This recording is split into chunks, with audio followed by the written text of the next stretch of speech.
O Fantástico mostra agora o passo a passo de como as forças dos Estados Unidos e de Israel conseguiram se infiltrar no espaço aéreo do Irã. Você vai ver como os militares abriram um corredor no céu até a capital Teherã para acertar o alvo principal, o líder supremo Ali Khamenei.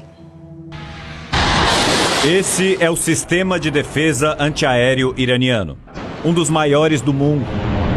São milhares das chamadas baterias espalhadas pelo país. A operação de ontem mirou em, antes de tudo, abrir o céu. A joia da coroa iraniana são as baterias Bavar 373, que são compostas por 4 componentes. 2 são radares. O primeiro, que funciona como os olhos, é uma antena gigante que varre os céus em busca do inimigo. Emite ondas de rádio, que quando esbarram num objeto, emitem uma espécie de eco que identifica a posição. Quando uma aeronave é detectada, uma outra antena trava nela para manter a posição e guiar um míssil como esse com precisão matemática. Aí, os oficiais, dentro de um outro caminhão blindado, cheios de telas, decidem se o alvo é inimigo e apertam um botão. E é aí que entram em cena esses tanques.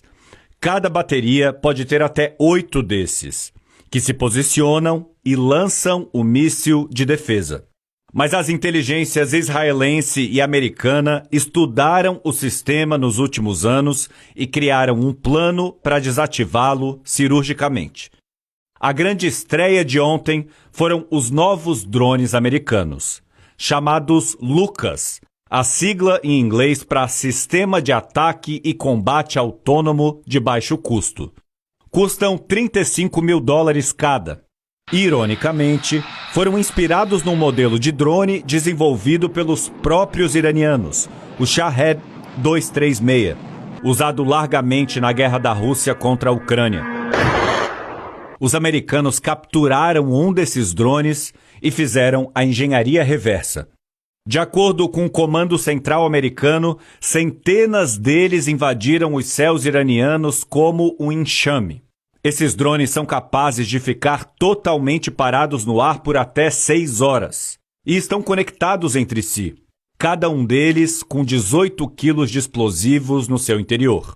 Mas ontem eles serviram como iscas, porque os radares iranianos miraram suas ondas de rádio nos drones baratos e revelaram suas posições. Com essas informações, os americanos lançaram a primeira leva de Tomahawks, direto de navios e submarinos no Golfo Pérsico e Mar Arábico.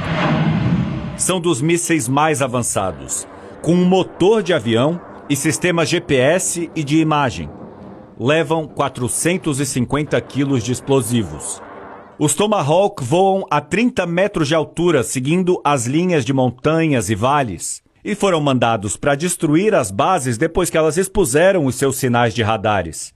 Enquanto isso, na fronteira, aviões americanos começaram a chamada guerra eletrônica, que miram em embaralhar aqueles sinais de rádio emitidos pelas antenas iranianas. Eles lançam sinais mais fortes. Isso faz com que os computadores das baterias de defesa iranianas deem tela preta.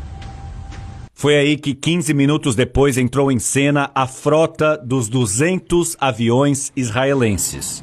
Uma orquestra de destruição aérea como não se via desde as grandes guerras do século XX. Os primeiros a invadir os céus foram pelo menos 25 dos caças de quinta geração. O F-35I Adir. Os aviões israelenses entram no espaço aéreo no modo fantasma, ou stealth. Eles têm formas anguladas ou serrilhadas. Quando a onda do radar chega neles, ela volta para outro lugar. Imagina jogar uma bolinha de tênis contra uma parede inclinada. Ela não volta para você, mas para outra direção. Os mísseis estão escondidos dentro da barriga desse avião, que acabam virando pontos menores do que uma abelha no radar inimigo.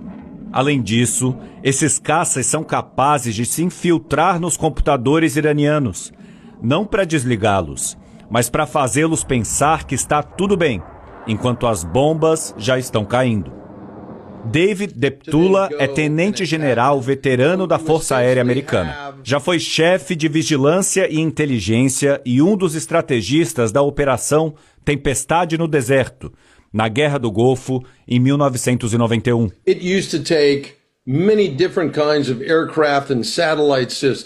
Ele disse ao Fantástico que antigamente eram necessárias várias aeronaves para encontrar, detectar a localização exata e destruir o alvo.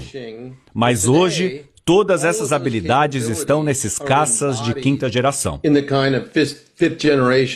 Depois invadiram os céus os F-15I Ram, que podem carregar até 10 toneladas de dinamite. Eles foram mandados para destruir sistemas de defesa subterrâneos. Havia também aviões postos de gasolina que podem reabastecer um caça em pleno voo. Além disso, os grandes maestros eram aviões capazes de detectar se algum míssil iraniano estava em rota para que os caças israelenses pudessem desviar. Dessa forma, em poucos minutos, americanos e israelenses abriram um corredor até Teherã e atingiram o alvo principal, o distrito de Pasteur, no centro da capital. Ali fica o complexo de Beit Habari, a casa do líder. Muitos pensavam que o Ayatollah estivesse num bunker subterrâneo nas montanhas, mas Ali Khamenei estava escondido dentro de uma das casas desse complexo altamente fortificada com bunkers subterrâneos. Os caças israelenses usaram munições de penetração do solo, preparadas para atravessar metros de concreto e pedra antes de explodir. A operação foi tão rápida que não daria tempo de fugir dali de helicóptero ou num comboio protegido. A casa de Ali Khamenei ficou assim. O Ayatollah foi morto nas primeiras horas. Deixou os iranianos sem comando forte. Os caças iranianos nem levantaram voo para tentar seguir os superaviões israelenses. Se limitaram a contra-atacar bases militares americanas no Catar, Bahrein, Kuwait, entre outros. A operação de ontem marca uma nova fase de guerras no mundo, em que sistemas de defesa são sobrecarregados por uma multidão de objetos voadores. E os americanos atingem cada vez mais seu objetivo de não colocar o que chamam aqui de boots on the ground, ou botas em solo, ou seja, soldados em terra dentro do território inimigo. David Deptula diz que vemos a evolução rápida da inteligência artificial fazendo o papel de reconhecer alvos e trabalhar com sensores. Americanos e israelenses conseguem fazer hoje uma guerra digital à distância em poucos minutos. É o prefácio de uma era tecnológica de combate. A guerra centrada em redes, onde aviões e mísseis até importam menos do que o balé que são capazes de fazer conectados, confundindo o inimigo. Destruir a percepção. O futuro da guerra chegou, mas ele é invisível e extremamente poderoso.